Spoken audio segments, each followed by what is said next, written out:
Nós estamos começando nessa manhã a nova série da Vila, chamada Ninguém Manda em Mim, os 10 mandamentos na ótica de Jesus. E por que a gente escolheu esse tema, né?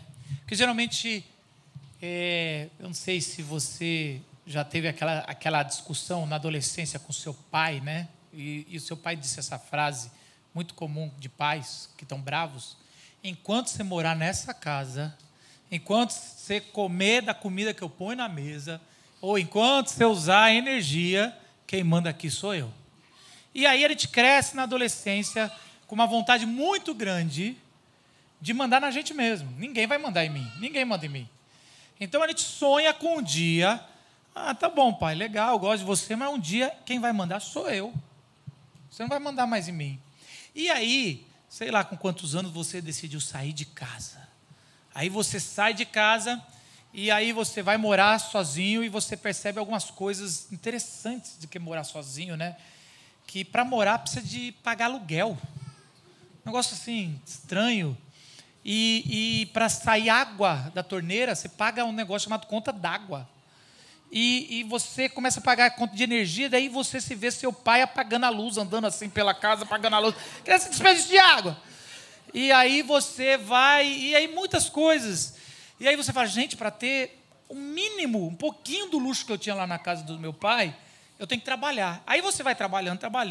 Aí você vai descobrir um negócio chamado CLT, que você tem, sabe assim, para ganhar, e aí vai o salário mínimo e tudo. E aí quando você está com a sua casa, quando você está pagando as contas, tudo, você percebe que não é o seu pai mais que manda em você, mas o seu trabalho, o seu patrão manda em você.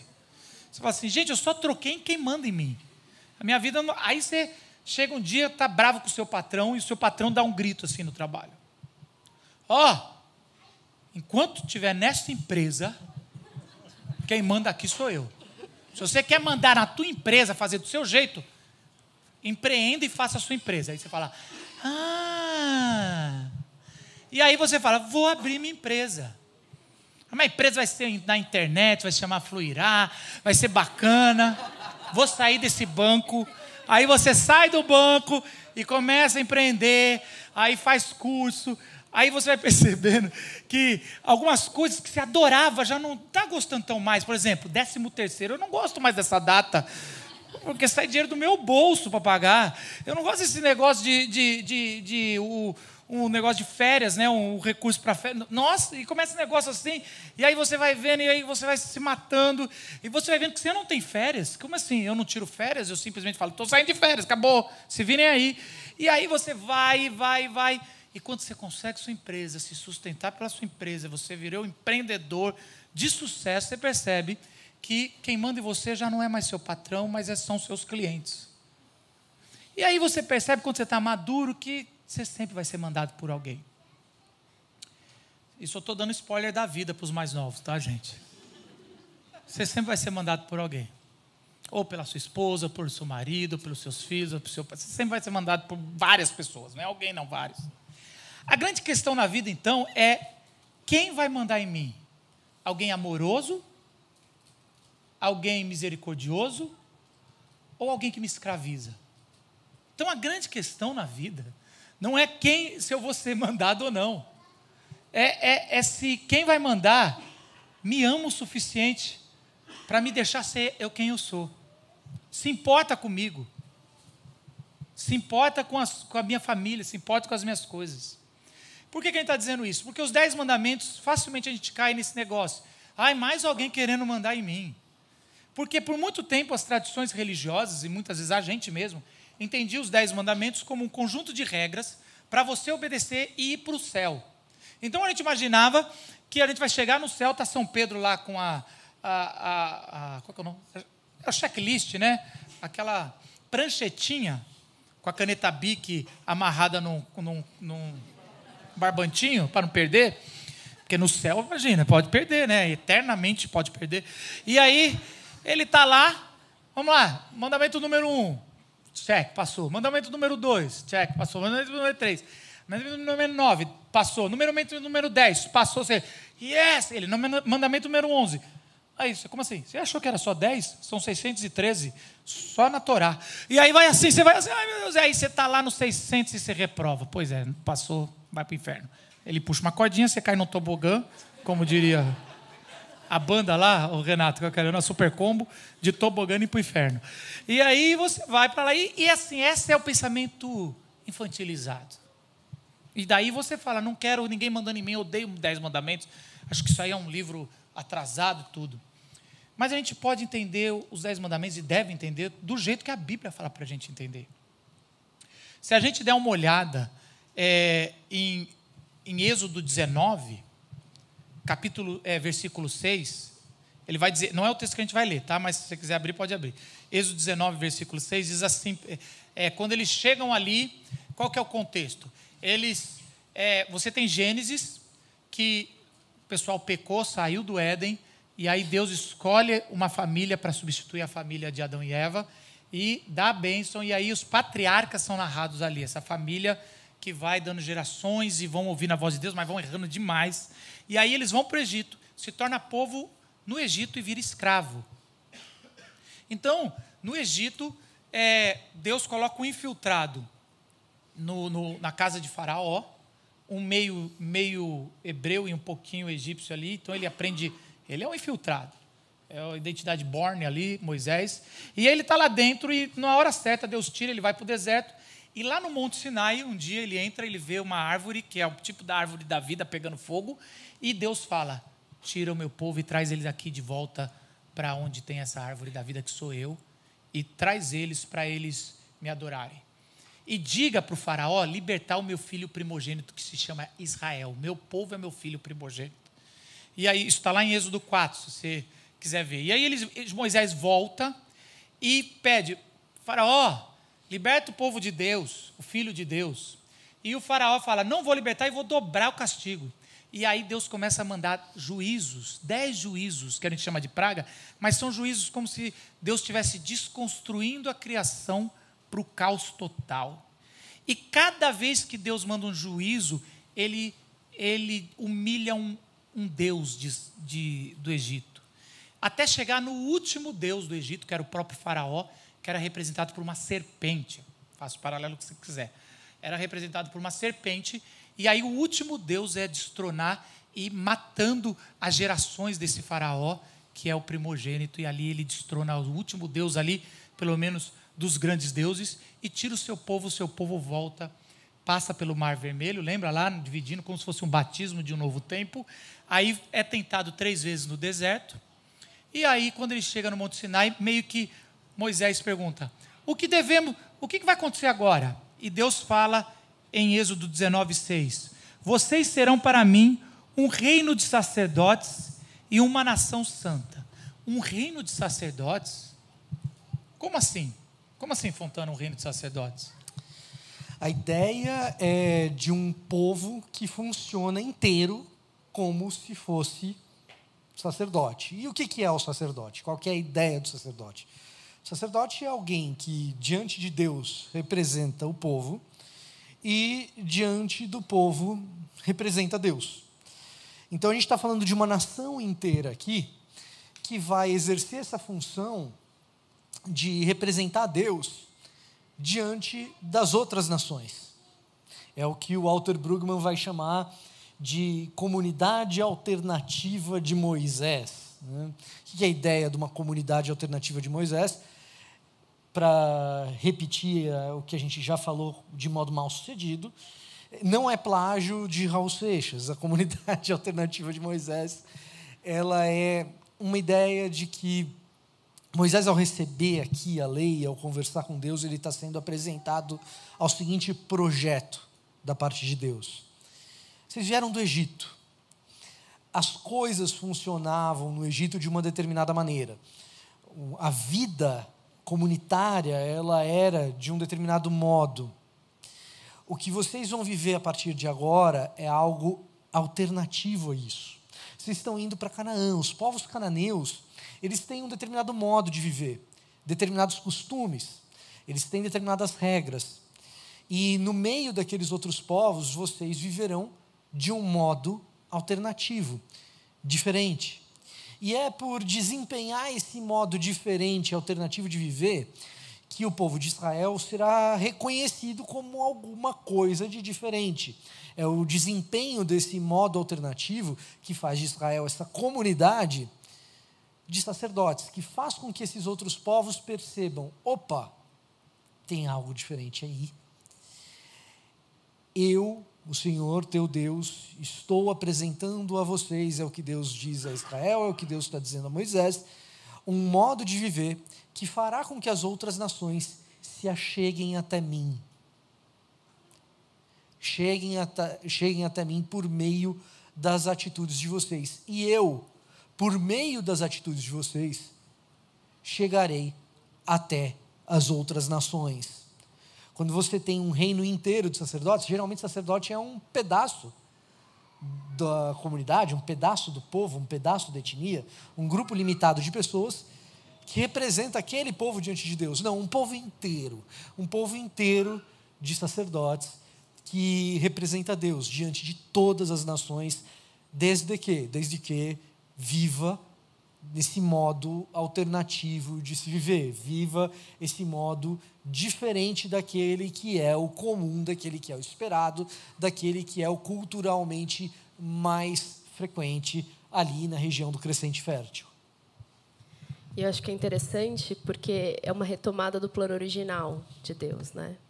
Lá no Éden, quando ele cria seres humanos como imagem e semelhança dele, e até entrando um pouco no segundo aqui mandamento, ele está criando seres que vão ser representantes dele na Terra, que vão governar bem a dimensão terrena em nome dele e demonstrando o caráter dele, demonstrando quem é este Deus, né?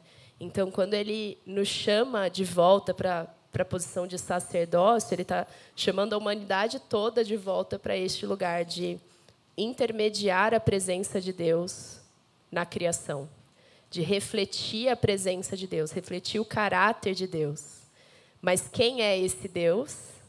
Yahvé, que é tão diferente dos deuses vizinhos, dos deuses do Egito.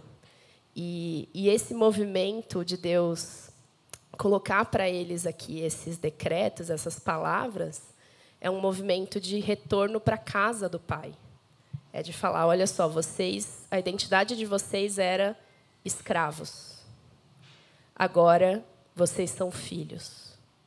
E aqui na casa do Pai de vocês, que sou eu, essas são as ordens para a vida boa, para a vida plena.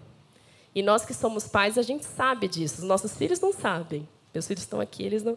A gente sabe que os limites são necessários para a vida plena. Os filhos precisam ir aprendendo aos poucos que respeitar os limites que os pais colocam é o caminho para a plenitude, né? Então, acho que ver essas ordenanças como caminho para a vida plena e não como, nossa, regras que eu preciso seguir, senão vou ser castigado, né?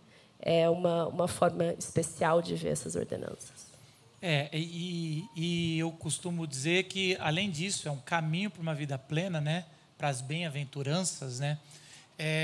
Também é um jeito de preservar o ser humano da presença majestosa de Deus. Um exemplo que eu uso, que a gente não achou melhor no intervalo do primeiro culto para o segundo, que é o seguinte, é como um cara que vai tirar o mel ali numa colmeia, apicultor, né? E aí ele vai ali, só que ele vai despreparado, ele vai sem a roupa, ele vai de qualquer jeito, e aí, para querer desfrutar do mel, ele acaba tomando muitas picadas e pode até morrer com as consequências da picada. Então, é quase como Deus falando, eu vou habitar no meio de vocês, eu sou esse mel delicioso, eu mando leite e mel, só que, para vocês chegarem, vocês precisam ter algumas roupas ou ter alguns cuidados para que a minha santidade não destrua vocês. Então, várias vezes, no caminho ali do deserto, Deus fala, eu vou parar de caminhar com vocês, porque senão eu vou acabar destruindo vocês, a minha presença. E não é porque Deus fala assim, vou destruir porque eu estou com raivinha de vocês. Deus não é um Deus de raivinha, é porque a presença plena de Deus diante de criaturas pecaminosas, a criatura se machuca. É igual, o culpado não é a abelha de picar alguém que está despreparado. O culpado é quem foi despreparado para isso. Só que com um ingrediente a mais. Se a gente perguntar para a abelha, ela não quer dar o mel. E Deus é o mel. Mais do que a lei, Deus é o mel nos convidando. Vem, mas cuidado, mas vem. Mas olha, gente, mas vem. Eu quero morar no meio de vocês, no coração de vocês. E desculpa, só. Pode. É interessante ver isso como manifestação da graça de Deus. É Deus querendo se aproximar e colocando condições propícias para a aproximação, né? Deus é um Deus que está presente e que está se fazendo próximo do seu povo. Isso.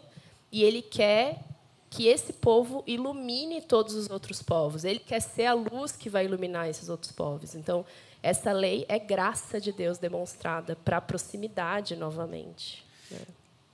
Essa é a introdução da nossa série que a gente vai falar aí nos próximos 10 dias. Se você trouxer um visitante, manda assistir essa introdução aqui na internet. Eu queria convidar vocês para Êxodo 20, versículo 1, 2 e 3, o primeiro mandamento.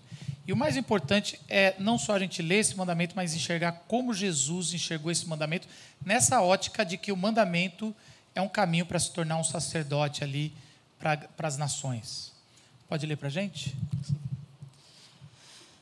Então o Senhor deu ao povo todas estas palavras. Eu sou o Senhor seu Deus, que o libertou da terra do Egito, onde você era escravo. Não tenha outros deuses além de mim. Que Deus ilumine a sua palavra. E é isso, assim, a gente vai ver que logo no primeiro mandamento, Deus fala, olha, para começar, eu sou o Deus, só para lembrar, eu sou o Deus que tirou você da escravidão. Isso é muito importante para a gente entender todo o contexto. Eles eram escravos no pecado, sou eu que tirei. Se você quer agradecer alguém, agradece a mim. Eu sou o que tirou da escravidão. E eu queria falar, a primeira coisa para estar perto de mim, diante de mim, é não colocar outros deuses.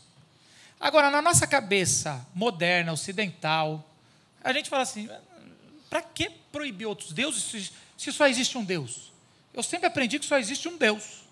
Então, hoje, majoritariamente, no meio que a gente vive, a gente não é politeísta. A gente acredita num Deus, isso é o comum para nós. Só que naquela época é totalmente contrário.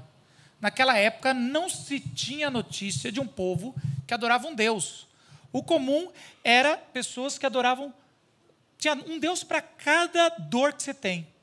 Então, você por acaso não conseguia engravidar, você tinha um Deus que você buscava para engravidar.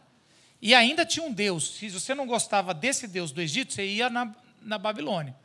Se você não gosta da Babilônia também, que é bom de engravidar, então vinha a sua tia e falava, meu filho, conheci um Deus entre os cananeus que te dá filho agora. Se esse aí não resolveu, então você ia peregrinando até a sua dor. Se você era um agricultor, você falava, eu vou no Deus que vai trazer chuva. E aí vai. Se você vai para a guerra, você tem um Deus que fala assim, agora eu quero corpo fechado. Então não é esse Deus, é aquele lá. Aquele é um corpo fechado, mas eu quero superpoderes. Aí já não é o corpo fechado. O corpo fechado vai naquele outro ali. E aí, o que você fazia? Dava um sacrifício, apaziguava e pedia o favor desse Deus. Isso era o comum.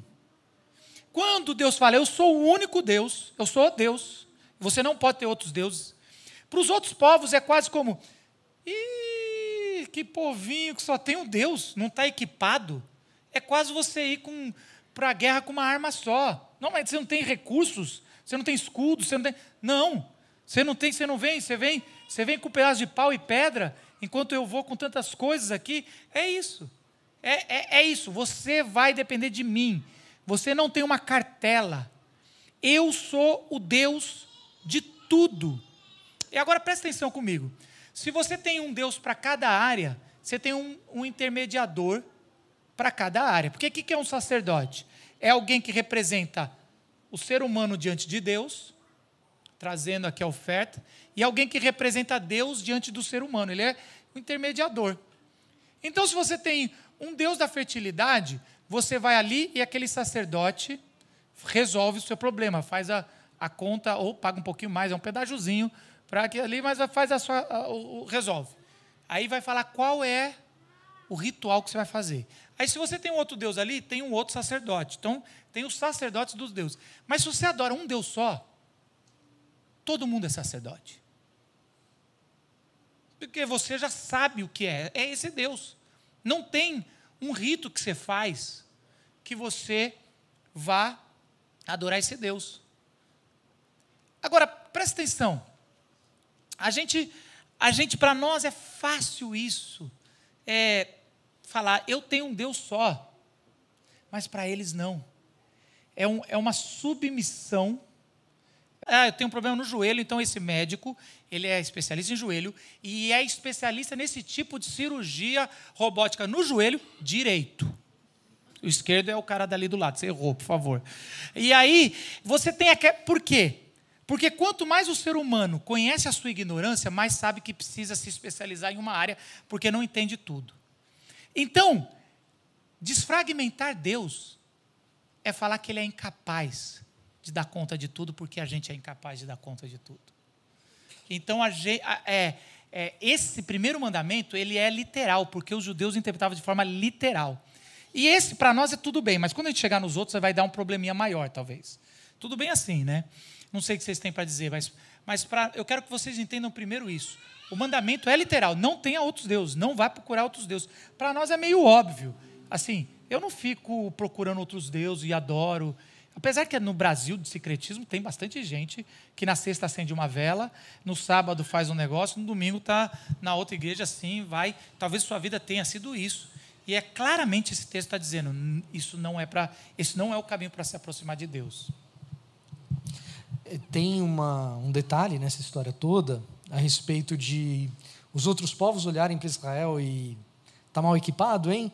Ou mesmo um israelita olhar para dentro do seu próprio povo e chegar a essa conclusão, e diversas vezes ao longo da narrativa bíblica, eles chegam equivocadamente a essa conclusão. O povo israelita frequentemente quebra esse primeiro mandamento no antigo Israel, mas tem um elemento que, ao que parece, o primeiro olhar para a realidade vai dizer para o israelita, realmente, você está mal equipado mesmo, porque a divindade dos outros povos ela é bastante concreta, o exército dos outros povos é maior, o armamento dos outros povos é mais tecnológico, o nome do Deus deles é um nome que muitas vezes eu enxergo. Faraó é um cara lá, e uma boa parte do livro de Êxodo, talvez o ponto central dele, seja precisamente essa batalha cósmica em que Deus está dizendo, olha, você sabe o nome do faraó, o meu você não é digno de dizer, você vê o faraó, a mim você não está vendo, mas o vencedor da batalha sou eu, tá? Não, e é interessante que é o seguinte, um povo que se formou como escravo, o que ele esperava quando ele derrotasse o seu algoz agora vai vir, sabe a jornada do herói? Agora vai vir o equipar-se, agora vai vir as paradas, os deuses, vou apresentar os pokémons para você, e aí você fala assim, agora vai vir, aí ele fala, não, a gente vai continuar do mesmo jeito, porque eu sou o Deus de escravo e não mudei. Então assim, eu sou o Deus do fraco, eu sou o Deus que você não vai ter equipamento, eu sou o seu equipamento. Não, mas aí... Não, e eu digo mais, quando vocês tiverem reis, vocês não é para ter muita carruagem, não é para ter coisa, não faz isso. Quando vocês estiverem fazendo isso, está mau sinal, já está longe de mim. Então, isso é algo assim, caramba, é o Deus dos fracos. Então, às vezes a gente vem para a igreja e a gente fala, gente, eu já sofri, já sou fraco, eu quero agora o equipamento, porque o nome... Não mexa com o servo do Senhor. Isso não tem na Bíblia. Ou tem, mas está errado. A Bíblia está mostrando que é um erro, é alguém que está querendo fazer de uma coisa que é um Deus que continua o Deus dos escravos libertos. E eu acho que Deus deixa muito evidente uma outra forma de se relacionar com Ele. Nós, seres humanos, somos seres devotos por natureza. A gente vai se devotar a algo, a alguém, a alguma causa, para ter um benefício em troca. É parte da nossa natureza. Se a gente quer saúde, a gente vai se devotar à academia. Se a gente quer inteligência, a gente vai se devotar à academia também, né? Então, outra academia. E os deuses vizinhos, a relação estabelecida com a humanidade, com uma visão de escravidão, era essa. Eu estou aqui, longe de você, você me deve, então faça alguma coisa para me agradar, que eu penso se eu vou te dar em troca aquilo que você deseja. E Deus já está mudando a ordem logo de cara. Ele já está falando, eu sou o Deus que te libertou. Você não fez nada. Eu sou o Deus que te libertou. Eu fui até você. Eu fui até você. Eu te libertei. Você não teve que fazer nada. E agora eu quero que a gente se relacione para que você obtenha sabedoria para viver bem. Deus é um Deus da relação. Lá no Jardim do Éden, quando ele falou, não coma do conhecimento do bem e do mal. Por quê? Porque Deus não queria que o ser humano desenvolvesse sabedoria e soubesse como viver? Não. Porque Deus estava falando, a sabedoria vai vir através da nossa relação. E aí, aqui Deus está colocando os limites. Aqui está, para a gente preservar a nossa relação. Viva dentro desses limites para que a gente possa permanecer juntos. E eu ser aquele que vai te instruir a como ser fértil. Porque Deus criou a fertilidade. É isso que ele está falando, né? Todas essas áreas da vida que as pessoas isolam e colocam num altar e falam, eu vou descobrir tudo sobre essa área para que essa área me dê vida plena. Deus está falando, eu sou o Deus dessa área. Eu sou o Deus da medicina. Estou vendo aqui Lucas e Ana. Eu sou o Deus da medicina. Eu criei a medicina. Você vai desenvolver o conhecimento da medicina a partir da sua devoção. E você vai ser o sacerdote da medicina agora, para o resto do mundo, mas não como, eu sou o detentor do saber. O Senhor sabe de todas as coisas e Ele está redimindo todas as áreas da vida para Ele. É interessante que no Antigo Testamento, de novo, sempre é muito literal a aplicação. Só que ao longo da história do povo de Israel, como o Fontana falou, eles não obedeceram. Eles viram que estava errando. E assim como alguns maus advogados estudam direito para deturpar a lei e ver se tem alguma brecha, também o povo de Israel começou a estudar a lei e ver, cara, como é que é assim? Porque não dá para passar, então vamos ver algumas coisas. E começaram a pensar outras formas de obedecer. Quando chega Jesus, que é o que a gente também quer ver, o olhar de Jesus, ele decide visitar todos os mandamentos. Todos os mandamentos, não de forma tão clara, às vezes, mas quando você vai estudando, você vai ver que ele vai passando um por um e ele visita esse aqui. E tem alguns trechos, mas a gente pegou lá em Lucas 13, versículo 14 e 15, ele vai dizer assim, Lucas 16, versículo 13. Nenhum servo pode servir a dois senhores, pois odiará um e amará outro, ou se dedicará a um e desprezará a outro. Vocês não podem servir a Deus e ao dinheiro. Por que a gente sabe que Jesus está se referindo a esse primeiro mandamento e não à administração financeira? A administração de tempo, que geralmente a gente já quer falar aqui, não pode amar o dinheiro. Porque essa palavra que foi traduzida por dinheiro, e é uma das traduções, ela é a palavra mamon, que é uma entidade, uma potestade da época ali, é um Deus. Então, o que Jesus está falando é, nenhum escravo, nenhum servo, nenhum escravo pode servir a dois deuses. Então, a referência aqui é lógica, Êxodo, ali ao povo escravo no Egito e depois saindo para servir o Senhor. Vamos lembrar também que a palavra servir é a palavra cultuar. Então, assim, quando Deus fala para o faraó, deixa o meu povo sair para ele me cultuar no Sinai, é para ele ser meu servo. Então, assim, Deus tira isso e Jesus está falando, vocês nunca podem servir a dois senhores. Porque se você escolher um, você desagrada outro. Você só pode ter um. Na verdade, Jesus está indo para o princípio tirando, vocês pensam que é óbvio, não é óbvio, vamos para águas mais profundas. E é assim que Jesus sempre vai fazer, águas mais profundas para entender o mandamento. Então a gente pensa que, eu não sigo outros deuses. O que Jesus está ensinando a gente é, o tempo todo a gente segue outros deuses. Porque na nossa cabeça vamos ver, o primeiro mandamento eu passo, o segundo eu passo, o terceiro eu passo, o quarto eu passo, o quinto eu errei. Ou o 36º eu errei. Não, e Jesus fala, vem aqui, você já errou desde o primeiro, não tem um que você passa. Ele vai falar, quando você começa a dar valor demais para uma coisa, você já está adorando. O mesmo contexto de Lucas 13, nos últimos 2 versículos, ele fala assim, os fariseus que amavam o dinheiro, mamon, ouviam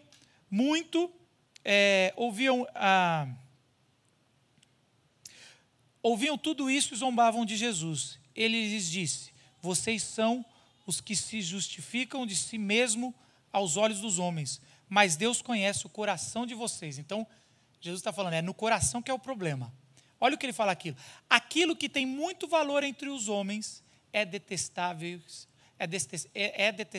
aos olhos de Deus. O coração pode ocultar os outros deuses. Aquilo que é muito valorizado, que tem muito valor entre os homens, é detestável. Por que Jesus está dizendo isso? Jesus está dizendo uma coisa muito forte para mim e para você. Está dizendo, você acha que você não tem outros deuses, porque você não fala claramente, eu adoro Deus tal, que você não é igual aqueles povos antigos, mas hoje o nosso coração vai adorando outros deuses, porque a hora que aperta o calo, a hora que você fica desempregado, a hora que vem uma doença, a hora que você vê que tem alguma dificuldade, é como você trata a Deus que vai dizer se você tem um Deus ou se você está, na verdade, falando de Deus, mas está agindo como pagão, agindo como se Deus fosse o Deus da fertilidade, ou o Deus da prosperidade, ou o Deus de outras coisas, porque você vai assim, quantas vezes o meu coração, aí eu percebo que eu tenho outros deuses, começou alguma coisa ruim, eu falo, será que eu dei o dízimo esse mês? Porque, na verdade, essa barganha, quando eu estou pensando, será que eu dei o dízimo? Eu estou conversando, não com Deus, eu estou conversando com o Deus da prosperidade. E é muito fácil você ir numa igreja evangélica, você vir na vila e você está adorando outros deuses. Porque, na verdade, suas intenções do coração, que Jesus está falando, você está valorizando outra coisa, você está aqui numa moeda de troca.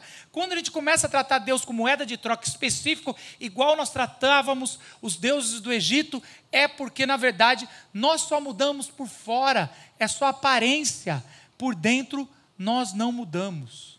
E aí o bicho pegou um pouquinho mais. Quando Jesus fala, deixa eu voltar aqui, na verdade, você está achando que você só erra um mandamento? Vamos voltar aqui, como você me trata no momento de dificuldade? Vai mostrar se você tem vários deuses que você chama de Deus, ou se você realmente confia em mim.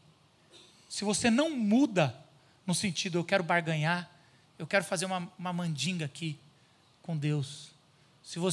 E você facilmente usa coisas boas, jejum, vou passar fome para ver se ele faz isso aí. Eu vou ficar sem dormir à noite, adoro dormir, mas eu vou fazer uma vigília para ver se paga as contas. E facilmente a gente volta para o Egito, estando dentro da igreja. A gente acaba usando Deus para adorar os nossos outros deuses, né? A gente pede para Deus a bênção daquela outra coisa que aí essa coisa vai me trazer satisfação, essa coisa vai me trazer segurança, essa coisa vai me trazer sentido. Eu acho que uma forma de sondar o nosso coração para identificar esses deuses falsos é a gente justamente olhar e falar aonde eu busco a minha segurança, o sentido e a satisfação da minha vida. Se eu não tivesse isso, a minha vida perderia sentido, segurança e satisfação. E o Tim Keller fala no livro Deuses Falsos que para onde a sua mente vai quando você não está pensando em nada, eis aí o seu Deus. Qual é a primeira coisa a qual você recorre para solucionar, né? E esse risco que a gente tem de transformar Deus em um meio e não no fim. Quando Jesus fala que a vida eterna é conhecer a Deus, a vida eterna vai ser desfrutar do relacionamento com Deus. Ele é o fim. Ele é a vida plena. E às vezes eu sinto que a gente está vivendo numa matrix, sabe? A gente tem todas essas outras coisas que a gente olha e que são coisas boas. A gente tem a família, a gente tem o trabalho, a gente tem o dinheiro, a gente tem os prazeres. São coisas boas para serem desfrutadas, tendo consciência de quem é o verdadeiro bem de toda a vida. A gente facilmente cai nisso. Se no Antigo Testamento eles vão olhar de forma mais literal, e já é um desafio, a gente já erra aí, Jesus vai chamar para a gente olhar de forma espiritual e mostrar que a gente está muito mais longe de Deus do que a gente pensava. Só que Deus não é só... Jesus não só mostra a verdadeira interpretação dos mandamentos, mas Jesus é o mandamento. Jesus não mostra apenas como você chega perto do mel, mas Jesus é o mel. E é interessante que um texto de João 8, 34 a 36, Jesus fala assim: digo-lhes a verdade, todo aquele que vive pecando é escravo do pecado. O escravo não tem lugar permanente na família. Não tem lugar permanente na família. Mas o filho pertence a ela para sempre. Portanto, se o filho os libertar, vocês de fato serão livres. Ou seja, Jesus está dizendo assim: quem é escravo é sempre escravo. Não adianta o escravo se comportar muito, que nunca vai ser um filho. Quando ele reinterpreta todo o mandamento, todo mundo chega à conclusão: ok, eu percebi que eu sou escravo do pecado, eu peco demais, eu já pequei no primeiro, se são 613 mesmo que tem ali, é no primeiro que eu já reprovei. É triste isso, gente. É assim, é uma queda grande de cara. É assim, se você já errou no primeiro, e aí Jesus, você é escravo. E aí Jesus dá uma notícia ainda pior: um escravo pode se comportar muito, que mesmo assim ele nunca vai ser filho. É que nem eu trabalhar na Twitter e eu chego pro Elon Musk e falo assim: se for um bom funcionário, muito bom, do jeito que você sempre sonhou de um funcionário, você me adota como filho? Ele vai rir e falar: não, um funcionário pode ser o melhor, sempre vai ser um funcionário. Filho é outra categoria. E Jesus está dizendo assim: um escravo sempre será escravo, não tem lugar na família. Mas o filho vai ser sempre família, porque ele é filho. Não importa nem se ele fizer agir como escravo, ele sempre será da família. E o que Jesus vai dizer é: todos vocês são escravos. Se o filho não libertar vocês, vocês nunca vão ser livres. Mas se o filho libertar vocês, verdadeiramente vocês serão livres da escravidão. E a pergunta é: como é que um filho liberta um escravo? Jesus mostra. É quando Jesus, no lugar da mesa da comida com o Pai, ele levanta da sua cadeira e ele fala: vem, senta aqui na cadeira do filho. E você senta na cadeira do filho e fala: mas eu não sou filho. Mas agora você é. Você está na cadeira do filho, já está com o filho, agora você é. Quando Jesus ele abre mão do seu poder, e Paulo vai dizer assim: mesmo ele sendo Deus, ele não se apegou a esse fato de ser Deus, mas ele veio como servo. E não só servo, mas servo, sofredor e morte de cruz. E o seu nome foi glorificado acima de todos os nomes, para que todo aquele que nele crê possa sentar na cadeira do filho. Só pode ser livre do escravo se o filho te libertar. E o filho levantou da cadeira e te chamou para sentar na mesa do Pai e fazer parte da família, ser chamado filho de Deus. Baixa sua cabeça, eu gostaria de orar com você.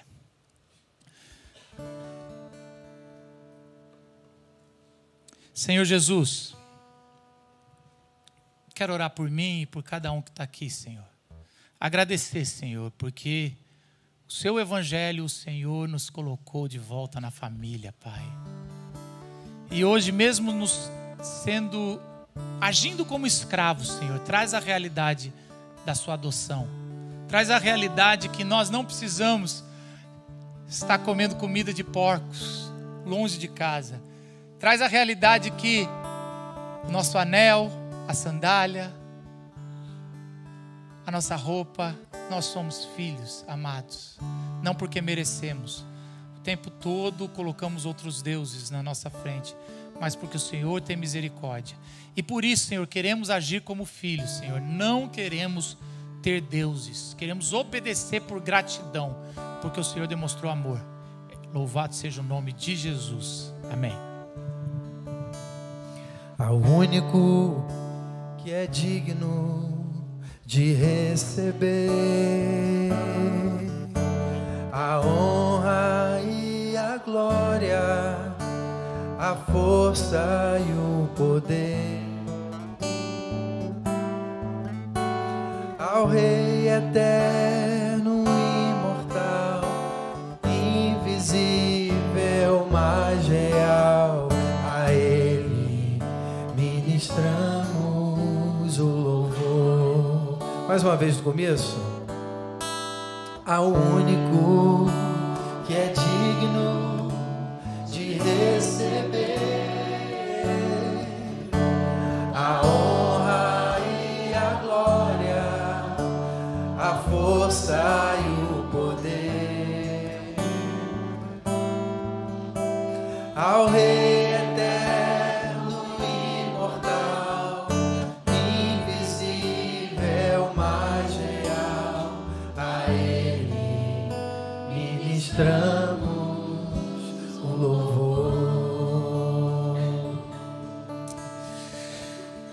Vamos ficar em pé?